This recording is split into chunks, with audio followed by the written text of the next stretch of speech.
Hey,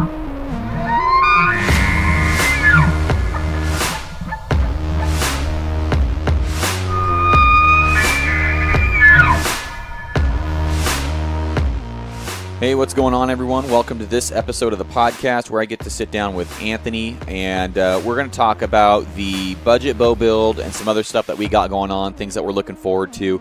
This is really getting back into the saddle from not uploading in February, which I apologize about doing. We went from uploading 3 times a week to not uploading once in February, but we're back in the saddle. We're going to be uploading twice a week moving forward until we get to the busy season of podcasting, which will be before hunting season and through hunting season, where I'm going to try and get 3 out a week.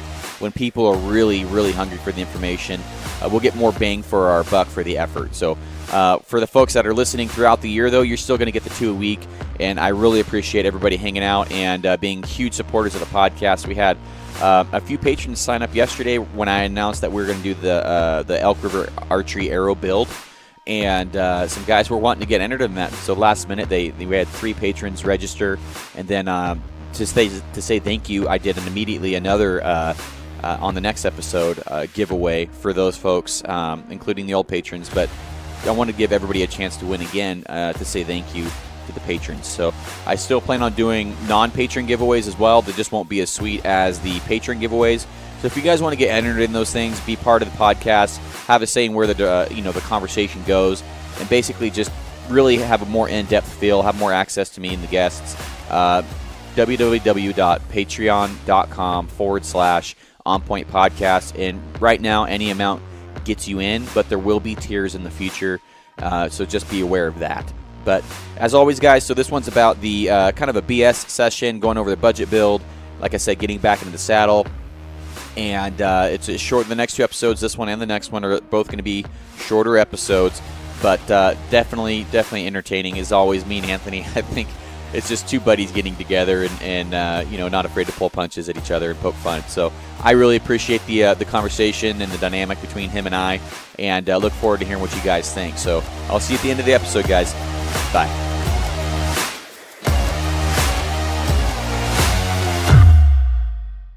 So gets off in an hour or so. This is more of a catch up because I haven't uploaded in over a month, and it's crazy how quickly time goes by when you're not uploading, and then you're like, shit, I haven't uploaded in a month, and I was doing 3 a week in January.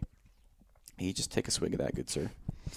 And so long story short, this is a catch up episode / drawing a name for the Elk River Arrow Build episode.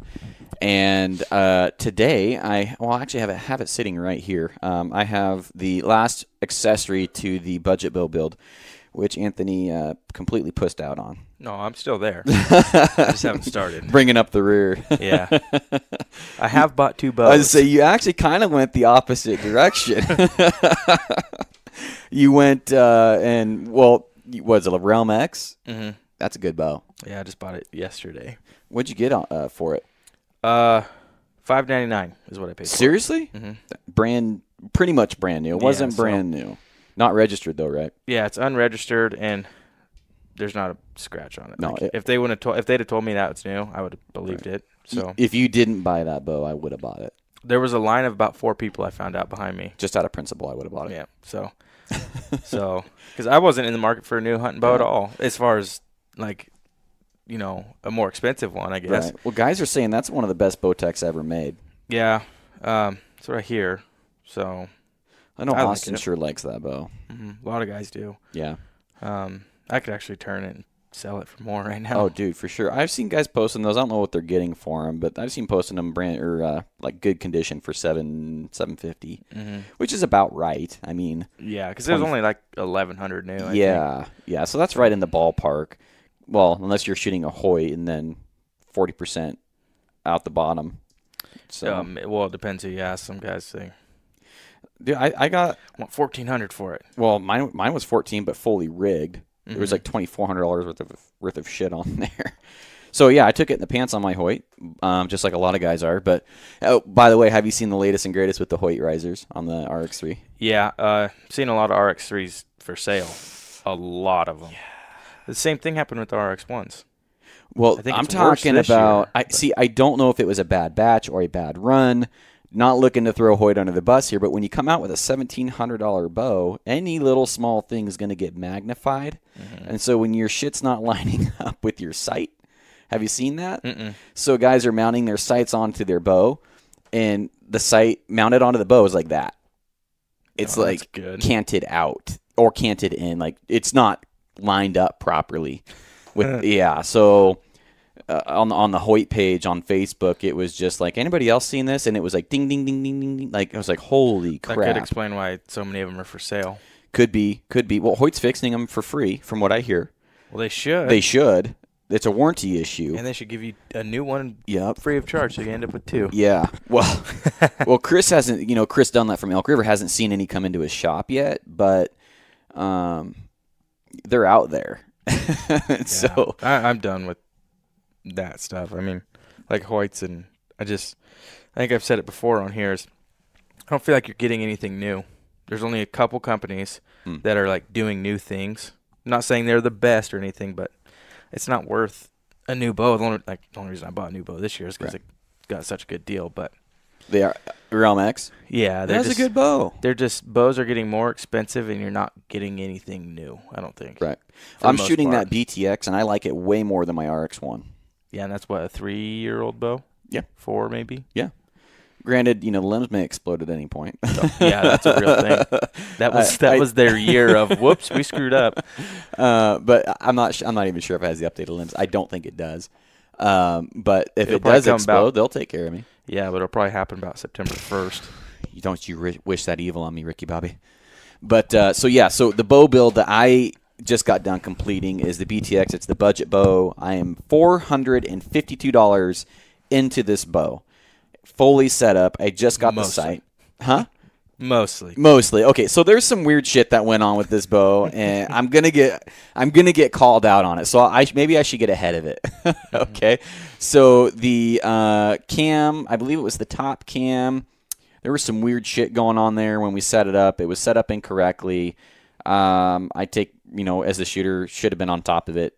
Kept shooting it, even though obviously something was whack, because I was chasing.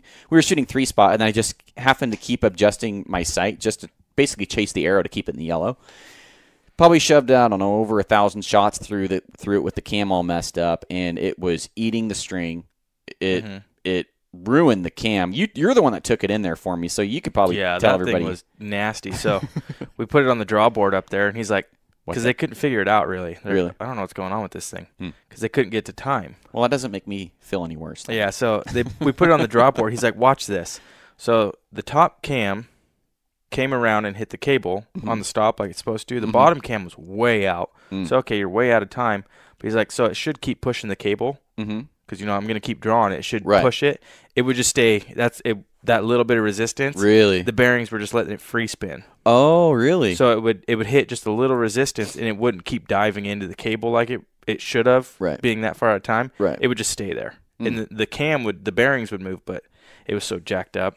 That's a free-floating bearing custom cam system. That's going to explode in your face at any time. So anyways, me, and I've said it before, I'm not a cam guy. I haven't dove into that yet. I'm more of the other shit kind of guy. So I was messing with the micro sync dials because I was chasing an issue that I wasn't qualified to be dealing with. I think you had a big issue going on, and it was just like trying to Band-Aid it. That's what, yeah. So I was using the micro sync dials. I'm like, dude, don't even touch those after I found out. So long story short, I got this string from Austin prior to that.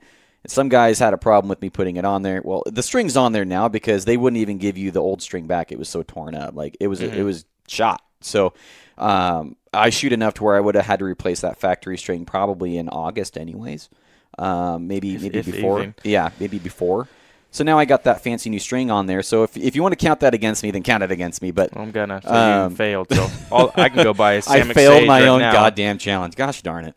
So it's got that pretty blue string on there. It has the Whisker Biscuit, which a lot of guys are wiping their nose at me, like just you're shooting a Whisker Biscuit. Hell yeah, I'm shooting a Whisker Biscuit. I hope it freezes this year on you, and you're gonna be like, I can't do anything. We don't get cold enough weather for that, though. Yeah, I say that for last week. We got like a foot of snow in Roseburg. Yeah. It's like Hawaii getting snow for the first time. Do you hear about that?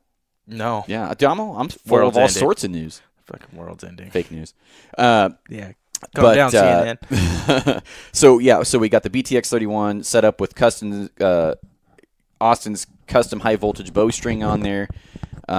Thing's awesome. My score, I've said this every time. Every time I put Austin strings on there, here's a little plug for Austin.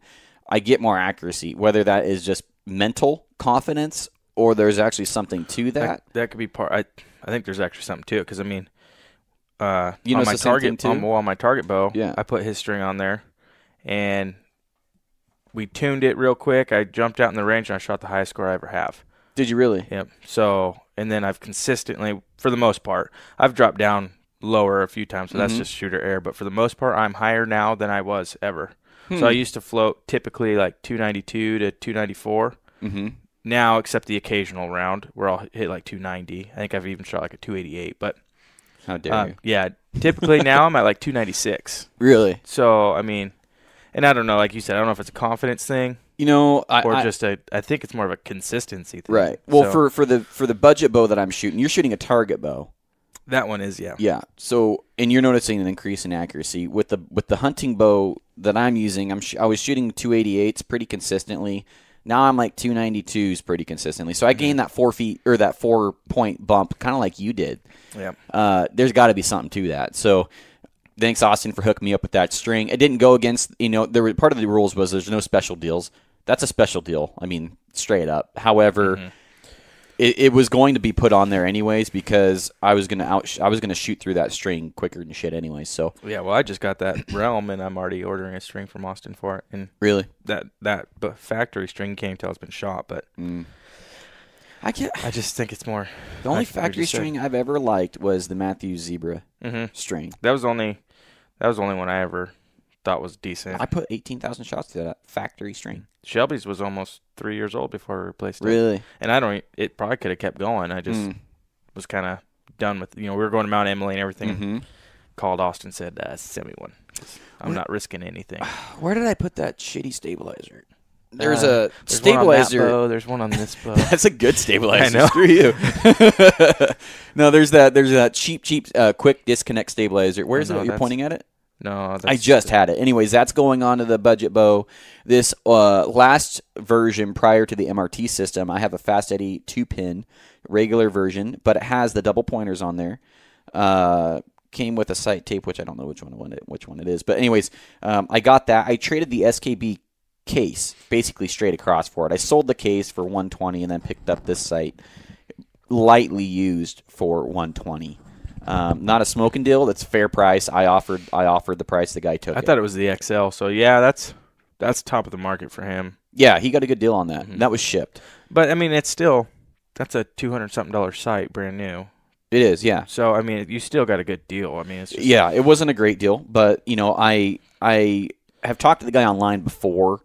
Part of the deal was that you can't know the person. I've never met him. It was Matt Lux. Never met the guy, but talked with him a little bit about bows previous to this. So I paid, I kind of just paid top dollar for this site just because I knew the guy, but never really met him before.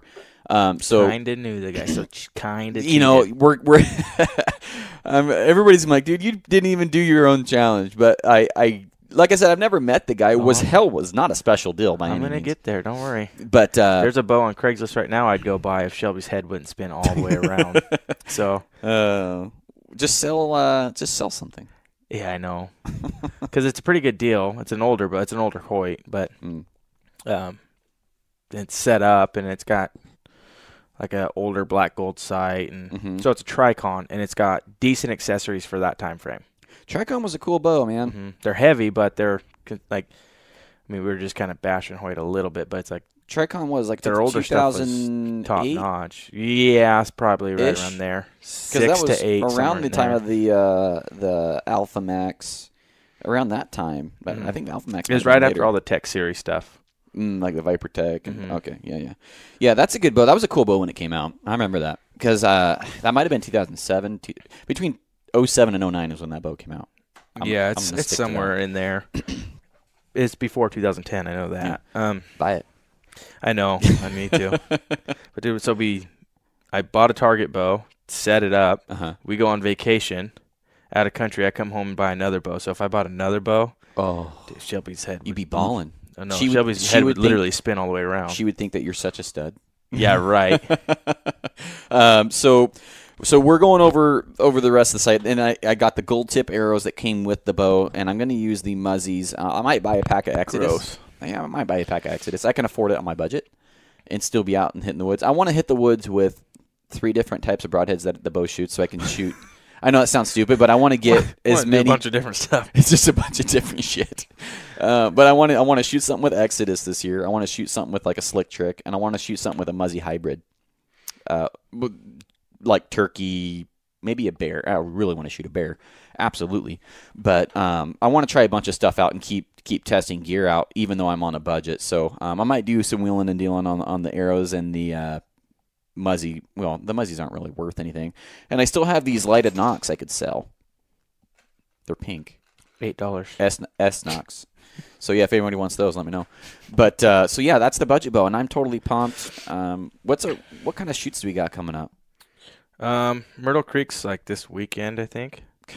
I'm not gonna make it because I work Sunday night, and last time I did that, I'm like, oh, I'll be fine, and I didn't get to take a nap. I was hurting so bad. Like I woke up at 5 and didn't get off till like 5 in the morning. So I'd been up for 24 hours or so, and not a good idea. Yeah. So I'm not gonna do it again. And then Poodle Creek's coming up in like the end of this month. That's a good shoot. Yeah, that's a real test. I'm glad they canceled it. Yeah, because I wasn't gonna make it. No one was, dude. The snow was so bad when they. Well, I didn't even care about that, but we landed in the country that day, Saturday morning technically, and I was gonna go shoot it. Mm-hmm. But by the time I got home, it was 3, and I'd have to turn around and go back to Eugene around 8.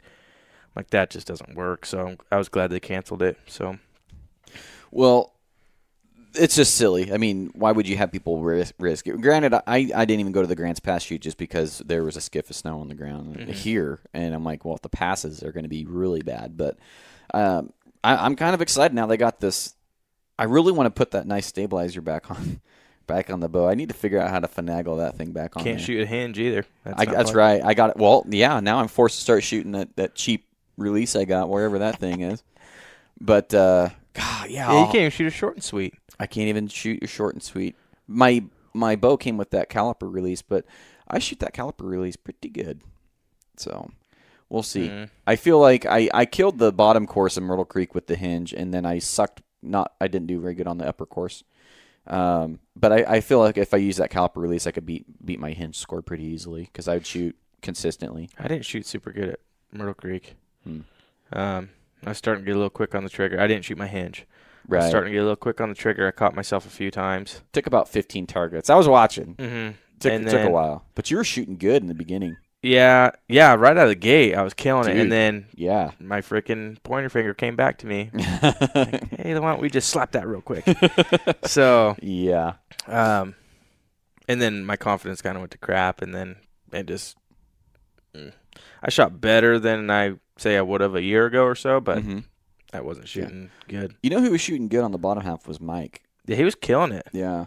He was keeping up because I was shooting hundreds on the bottom, and his arrow was right next to mine pretty much the whole time. I was shooting. So what'd he shoot? Like 2 or 3 zeros or 2 zeros or something like that? I don't know. I think he did have 2 zeros. And I barely beat him. Yeah. I blanked a target. So did I. And I barely blanked that target. Yeah. I don't even know. I felt so good. The arrow, it's like yours. Yeah. Like it was like 35 yards between those trees, and boom, arrow goes off. I'm like, money. And then a bunch of noise and brush flying. I'm like, oh, I don't know what just happened. That's so funny. Well, on mine, dude, what's the range? All right, 51. Okay, dialed. Boom, I start walking off. I'm like, nailed it, dude. And then I don't hear it. I'm like, what the hell? And then everybody at least starts. I didn't call mine. Yeah, I called. You turned, were like 12, and I'm like, well, actually, it's in the dirt. So, humble pie. Yeah. But that was the best. I seriously think that was the best shot I had all day. Was one that, and I, for some stupid reason, I dialed the 45. Oh gosh, I just wanted to punch myself in the nuts for that one, dude. I felt like such a douche. I'm like, nailed it. Walked off. Hear it hit the dirt. I'm like, the only thing you could do. I think we were all laughing after that one.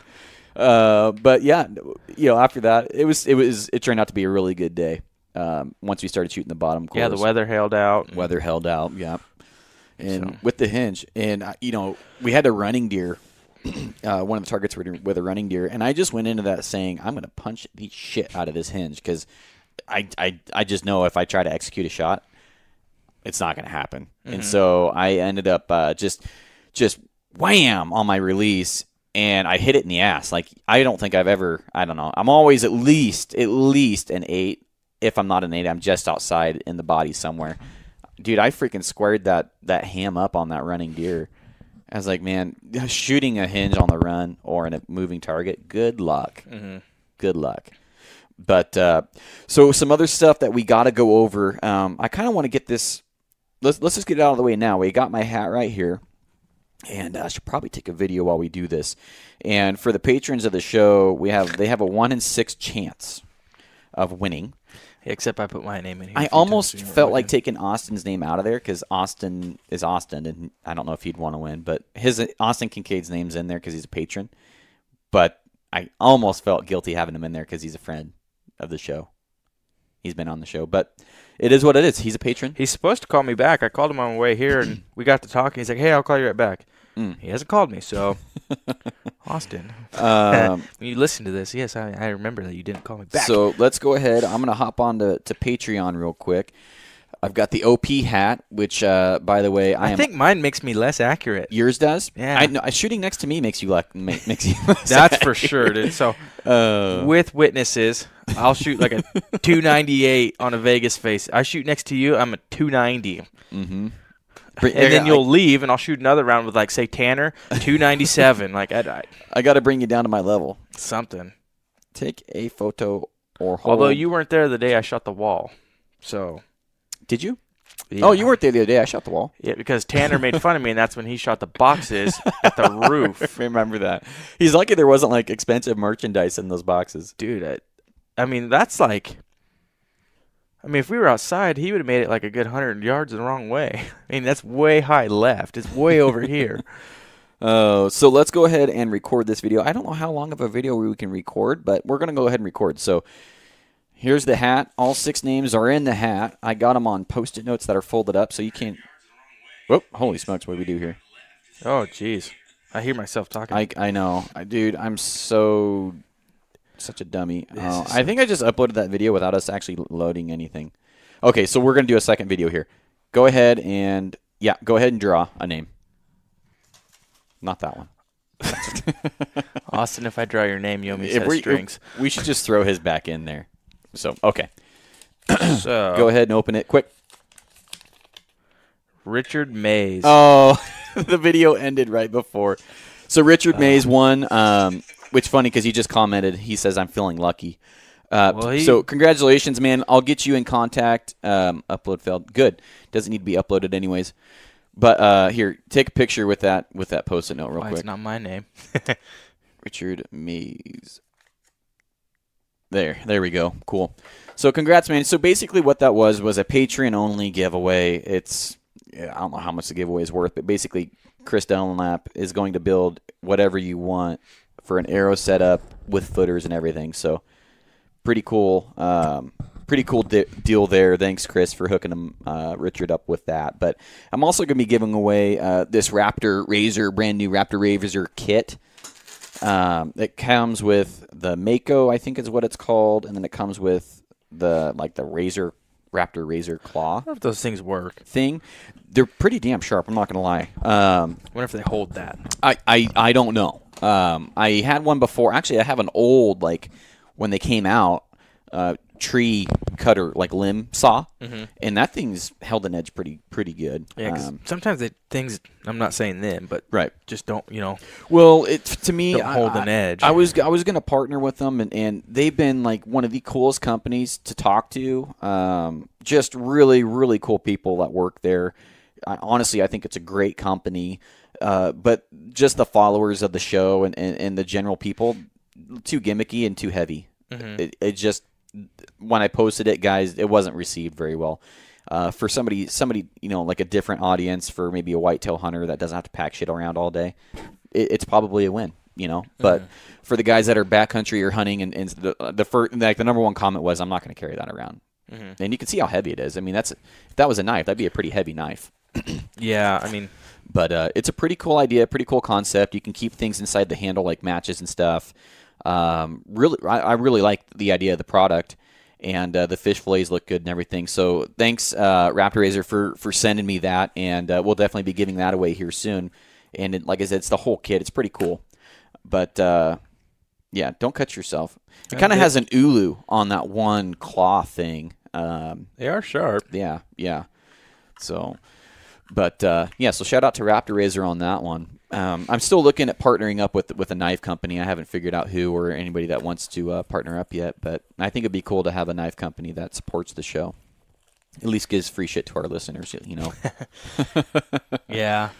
What I was saying about not holding an edge is like, and I won't say who it was because it just, their customer service is awesome, and I think they build a good product, but Right. the broadhead Shelby was using after the incident, so the ones we went to after that, dude, those things come so sharp, it's insane.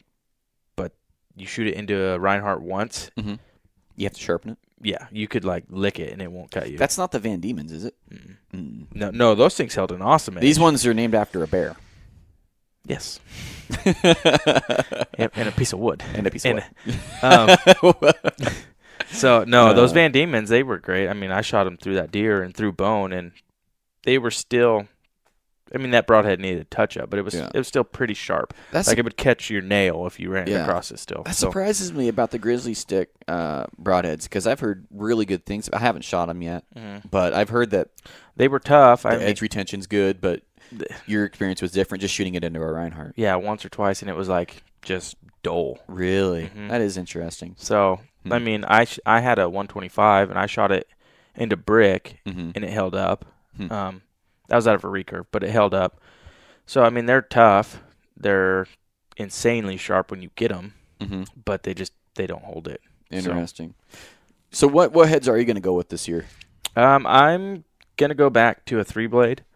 Same here. And which will be the first time in probably 8 years now. Has it really been that long? Dude, I haven't shot a 3-blade in a long time. So, well, since I very first started going east, which was like right out of high school, and that's been 10 years. So yeah, it's probably been 8 years or so since I shot a 3-blade. Not any particular ones picked out or what? Yeah, I think I'm gonna go with the Strikers again. Really? G5s. You're not gonna go something new, exciting?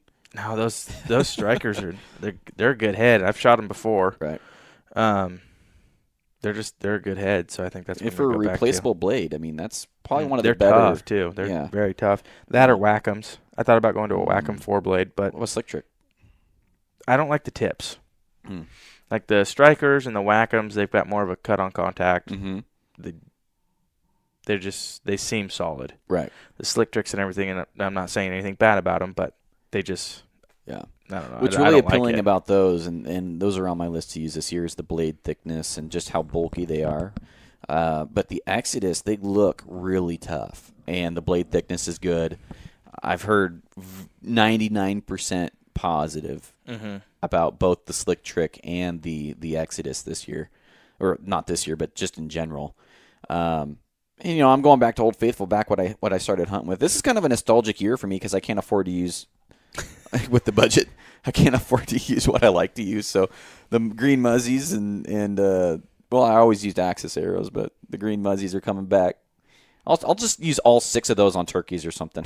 Get them out of the way. I mean, at what point do I have to stay inside the budget? I mean, I'm going to successfully go hunting for $452 with a killer. I'm going to call it a killer setup for $452. I'm pretty happy with what I got. Yeah, it's pretty luck of the draw on that one. But dude, I found another one that was $450 with better accessories, BTX 31. That the guy, I didn't have a need for it, but I could have picked it up for probably $450 shipped, and it came with everything. Good. It came with everything. Well, look, I just sold my Elite for $375. Yeah, shipped. Yeah, so that's a good deal. With and HHA. Yeah, old. Yeah. Like, I'm not a big fan of those. No, me either. The low of the totem pole HHA, and it was old. I bet I've had that since I was in like middle school. Really? Yeah. So speaking of sights, I kind of wanted to get into some gear. I had a conversation with Aaron Parker the other day, and he's a gun guy, and he was. This is leading into a topic for archery, but I'm gonna have to go into muzzle loaders for a second. Oh God! Okay, I'm gonna tie this shit in here real quick. So he was showing me this muzzle loader that uses a casing. It's looks like a center fire muzzle loader. Mm-hmm. I think it's a Remington. Might be a Remington. And anyways, it uses a casing. So immediately right there, I'm thinking, okay, it has a casing like a regular rifle would, but you load that in there empty. And then it has a primer in basically in the middle of the casing, so it'd be like a center fire. Mm-hmm. And then you pour the powder and then the projectile, and you shove it inside the casing. It's a bullet. That's. I'm like, okay, it's like a hybrid muzzleloader here. What are we doing? And I don't muzzleloader hunt, so I'll just put my 2 cents in real quick, because I've seen shows, dude, they're shooting animals at like 800 yards with a muzzy. Oh, it's a muzzleloader. Yep, that's a far rifle shot. Like. I've never even shot anything. The farthest thing I've ever shot was like 800 yards with a gun. That is one thing Oregon has done well, is kept it primitive, pretty primitive, traditional, especially with the muzzleloaders. Yeah, and I like that, because it's like, I do like that, because you get these muzzleloader seasons, and they're kind of like a bow season. They're a better season, right? Is time frame wise, right? And then you get these guys that can shoot 1,000. If it's illegal, more power to you. I would do it too. But it's dude, that's not a muzzleloader. That's a rifle. If it's just because, okay, here I say this all the time with at work, because I'm a safety guy at work, and OSHA is the absolute minimum to be legal. Well, people like to say that, well, I'm OSHA approved, I'm OSHA compliant. Okay, but that's the minimum. Just because we can use a muzzleloader that shoots 800 yards, should we be using a muzzleloader that shoots 800 yards? It just, to me, and guys, this is such a slippery slope. I'm going to get preachy here, because you can say the same thing if you use a trad bow, and I'm using a compound bow. You can say the same thing with archery. Like 20 years ago, 50 yards was an insanely far shot with a bow. Mm-hmm. Now you've got guys shooting things consistently over 100. And I don't really, condone that. But at the same time, if a guy's put his work in, right, the gear's more than capable, so more power to you. Right.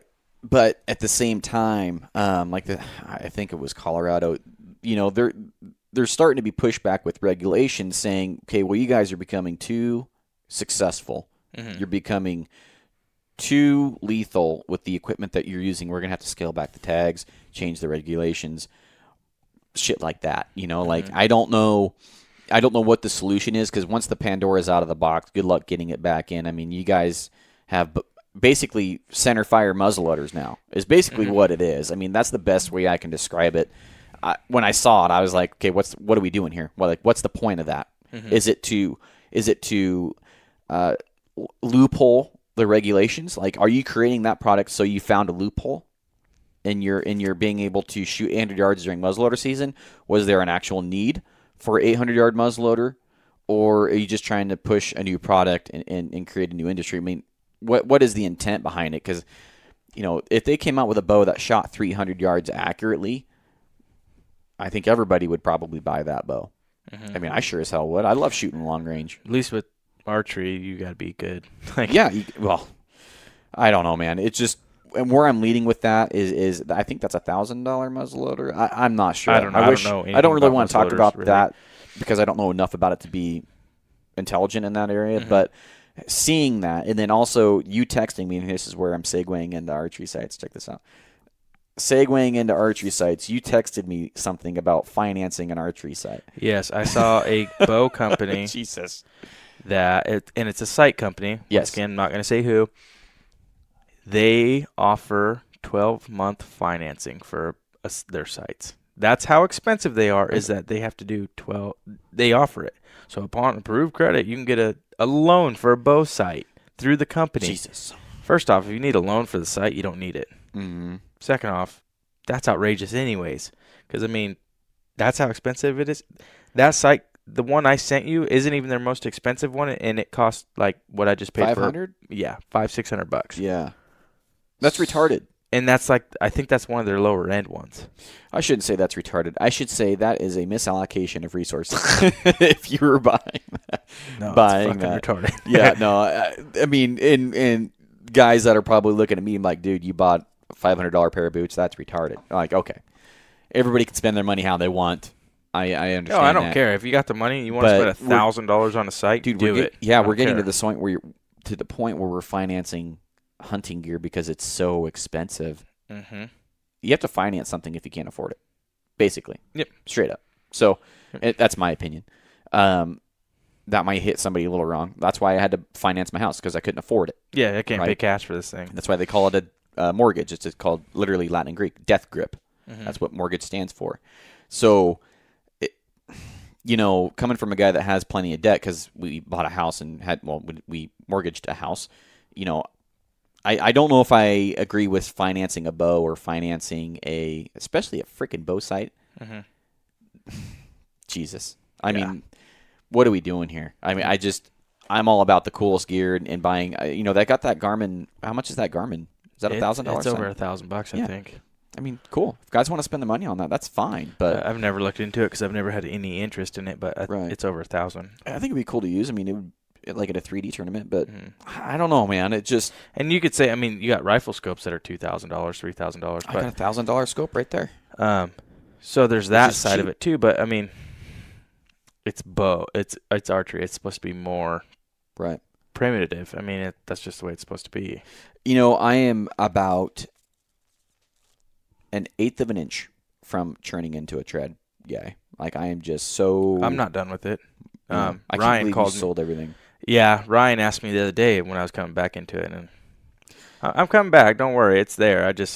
I have got no desire to not do it. I went into target archery, just because the timing was right. And then that's your second one. Yeah. Jesus, those aren't even little beers; those are pounders. No, those are big old girls. Dude, it's my weekend. Leave me alone. Don't judge me. God, sound like my wife. Yeah, I'll go back to trad eventually, but the target thing, I finally got into that for a good price. Right. So I dove into that and. It's time consuming. Well, both of them are time consuming. Super time. If you want to be effective and actually lethal, it's very time consuming. So with trad stuff, dude, I was shooting every day. Yeah, you got to. Yeah, because if I skipped say 4 or 5 days, I'd go to shoot at 30 yards, and my last group at 30 yards 5 days ago was the size of my fist. Mm-hmm. I'd go to shoot 30 yards and I'd miss the whole bag twice. Like. That's just me. I mean, maybe not everyone's that way, but for me, I had to be on top of it every day. Yep. Yeah. So, well, like me, I love to shoot my compound bow before we leave camp in the morning. Like I just 1 or 2 shots. Just let me get the creaks out of my arms, my bow, the pot. Like let me just get a shot before I leave camp. And I did that when we went to Idaho. Colder and shit outside. I didn't feel like it, but I shot 20 and then backed up and shot 30, and then went hunting. I mean, it's that little last confidence builder that I need. Yep. Going into the hunt. That's the other thing I liked about trad was it allowed you to shoot more all day. Yeah, you could literally just be like, oh look, I carried a judo tip with me, and I would just shoot at random stuff, and walk up and then get it and then keep going. Right. When you can do it at the compound, but you're gonna break a lot of arrows. Right. So, well, I guess what really started getting me thinking more serious about it, I was listening to I think it was Brian and Aaron Snyder on his podcast talk about the experience that he's getting from compound hunting, and now how he's, a rifle hunter, a long-range rifle hunter is not getting the same experience of harvesting an animal as a traditional or a compound bow hunter is when you're not getting them in 20 yards, bugling pissed off at you. You're shooting them at 800 to 1,000. That's not the same experience. I'm not judging anybody. I'm just saying that's apples and oranges. That's not even the same thing. And what Aaron was saying is like when you make that leap from compound to traditional, it's a whole nother experience. Like it's like that big of a difference between a compound and a rifle. And I just like, man, I love hunting so much, and I love that he's like, and if you like love being around the animals and being in their presence and just learning about them, he's like, you're missing out on so much if you're not.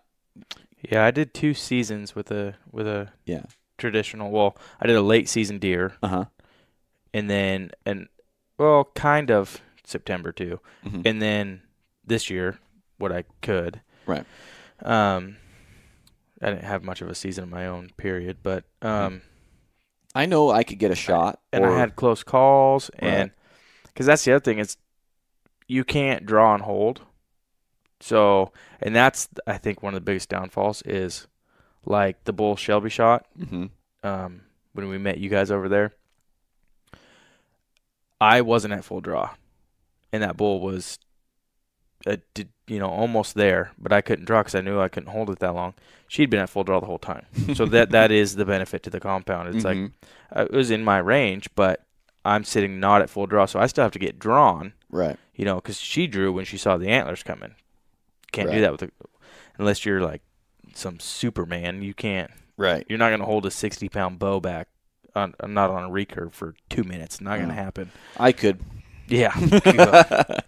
I actually started hitting the gym here like last week. Been like the first like serious workout, consistent workout like 3 or 4 times a week.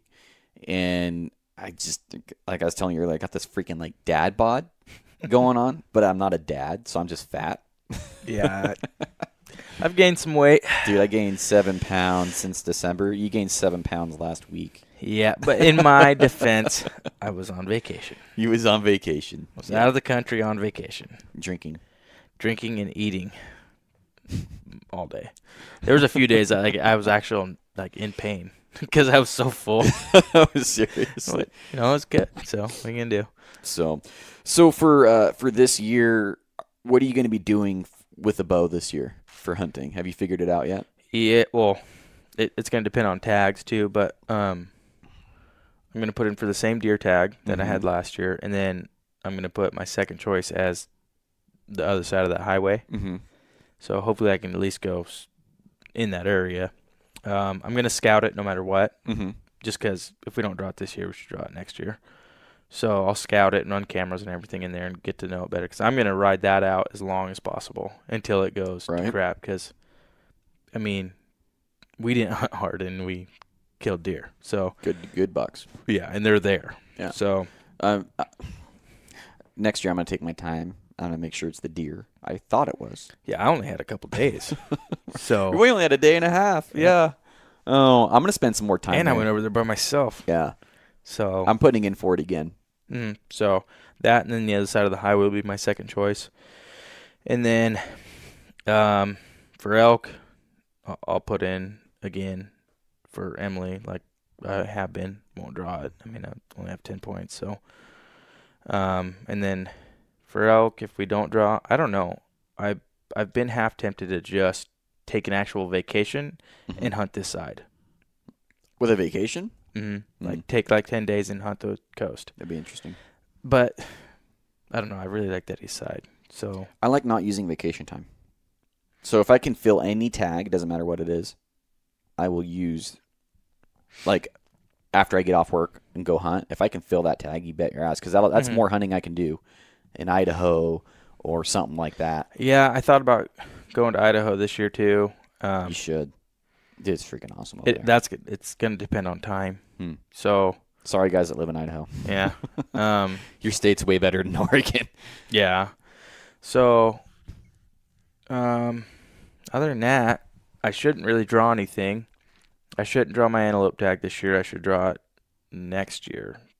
2020, I should be antelope hunting. Should be. We'll see. 2020, or if I don't have it by 2021, I'll give up. Because right. Like, I've got a decent chance this year, but it shouldn't happen. So next year I should draw it. So Oregon antelope's not really anything to get excited about. I mean, you wait 13 years for a 14-inch antelope, if you're lucky. 15-inch. The unit that I put in for produces some of the better bucks in the state. Bigger ones, yeah. And even the archery tag, the success rate's like 85%. Is it really? Like the Heart Mountain, my stepdad waited, I think, 22 years for that. Heart Mountain's gone really downhill. Dude, the biggest buck they saw was 14-something, or maybe 14. And I think that's why my tag has taken a point jump. Probably. Because those guys that had that and just figured said, it out. What, this isn't worth waiting. It's not that far away from there, and I think that's what, because it did. It took a big jump. Dude, I haven't talked to anybody that drew that tag, and I've been over there, and I've seen the animals that are there. That says it's worth it. I said, don't do it. I draw a tag, whether I plan on using it or not. because it takes about 2 years to get it, just because I'm probably hunting elk in that area. And so if I run across, I mean, there was a time where we ran across like a 14-inch antelope over there, 60 yards just standing. We're, chasing elk. I could have smoked it. I mean, it would have been cool. Granted, it hasn't happened since, but, It'll never happen when you have the tag. No, never. But, for us this year, you didn't get a bear tag, and I can't believe you're going to regret that, dude. So I'm just going to go with people. Maybe May until we can get out with all the snow. Yeah, no kidding. So, yeah, I didn't even apply. So some guys got a second choice. Mm-hmm. Some guys. Was it you or Ryan that did? Wasn't Someone me. I'm Ryan not that did. brave. I'm not that Ryan brave. did. Ryan put in for Mount Emily first choice. Did he really? Yeah. Dude, there's so many bears there. Oh, dude. I bet that's probably the They're best unit in the everywhere state for over there. bears. After being there, I've never seen or Southwest Oregon has some of the best bear hunting, biggest population of bears. There's 3-4 times the sign of bears over there. I only saw 2 bears over there. Yeah. Actually laid eyes on them, but you could not go off the road without finding fresh bear sign. Not even 50 yards off the road. And it was everywhere. Everywhere. And big bear. Big bear poop. Yep. Yeah. So, the bear we were watching was big. The second one, it was a big bear, and we watched him for like 20 minutes, just tear apart stumps, do all sorts of cool stuff. Can you shoot a bear general season over there? I don't know. That's why I didn't shoot him. Yeah. Because I could have easily shot that bear. Hmm. I mean, we watched him for like 20 minutes. And That's a big, yeah. So, but I wasn't sure. I'm like, I don't We'll want have to to find out. Yeah, because I was trying to use my phone, but my phone wasn't working. I'm like, can I shoot this stupid thing? Don't know. But I'm excited to finally get a podcast back out, and just like I said, I can't believe it's been over a month, and I've had a couple guys get a hold of me like, dude, are you still doing the podcast? Yeah, I'm just being a lazy piece of shit. I've been busy too. We got a lot of things going on, but so we'll be back up to uploading consistently. I've been working with some other guys on strategies for the podcast, and from what I've heard, it's hitting it really hard during the wrong time of year. So 3 podcasts a week in the slowest time of podcast year. I'd be better to do that, starting in summer. So maybe do 2 podcasts a week instead of 3. By the time people start shooting bows. Yeah. Yep. Yeah. About a week before the hunting season. Yeah. But when I went to the range today, was there people there? There was 2 people there. Really? Yeah. I will say that people have been there almost every time I'm there, and it used to be me there 3-4 hours a day back when I had my hail on almost every day of the week, and there wasn't anybody there as after work. Yep. You could shoot most of the summer and not even see anybody, and then end of July, beginning of August, all of a sudden you can't even find a lane there, and it's like right. Yeah. Last time I was there was like 6 or 8 guys. I was like, Jesus. But it's good to see because great to see they're shooting instead of waiting. It great to see guys getting out there working their craft, but might need to go find a new spot to shoot. I only went down there because that's really the only place, and I was sighting in. But for me now, it's almost 45, 50 miles one way. Yeah, it is, isn't it? Yeah, because you can shoot at your house, but how far can you shoot at your house? If I want to step into the road, I can get about 80 yards. So I just I'm going to build a backstop before I start launching them that far. So, but yeah, I can get about 80 yards at the house. That's pretty. 70 something. That's 80 far yards. enough. Yeah. Yeah. It was great when I was really shooting traditional. I could really test myself at like 50 and still be standing in my yard. So that was good, but. Well, I think we can just wrap this thing up. This was kind of a podcast getting back into the habit of podcasting and not being a lazy piece of shit. No real topic, just talking. Well, no, we talked about the budget bow. We drew a name for the giveaway that's been going on for about 3 weeks now that I should have drew like 2 weeks ago. Yeah, and I have to do everything for you. And to the guys that are getting free stickers cut to the patrons, it's kind of a joke, but I found these thank you cards that are super, I guess, cute. They got like bumblebees on them and flowers. That's what's going to be basically. You're going to get that with a sticker. So if you're wondering what the heck's up with the thank you card, I thought it was funny. And so thank you for supporting the podcast. The guys that aren't patrons, thanks for listening to the podcast. And if you ever want to become a patron to the show, go to patreon.com /onpoint podcast. And $1 or $2. We're going to create tiers, which I probably should have done being a better business person. I probably should have done that off the get-go. But we're going to have different tiers for patrons who want to have like more skin in the game, but also have access to more badass giveaways, and then more access to me or the show or the guests. And I don't know. I plan on having a lot of things. And then for the guys that are going to Hoodoo this year, I'm going to have a lot of swag, a lot of stickers and shit. So for the guys that don't want to order it and want to do it in person, do it there at Hoodoo. I mean, I don't know if I'm gonna make it to Hoodoo. I want to. I should. say it every year. You should. I can't shoot Friday. I know I can't shoot Friday. I'll be there Friday setting up. So, well, I leave for a 4-month training next weekend. So, do you? Yeah. So, you're gonna need Hoodoo, dude. Yeah. You'll already be up in Salem. Hoodoo's not that far from Salem. Yeah. So I'll be able to shoot Saturday, Sunday.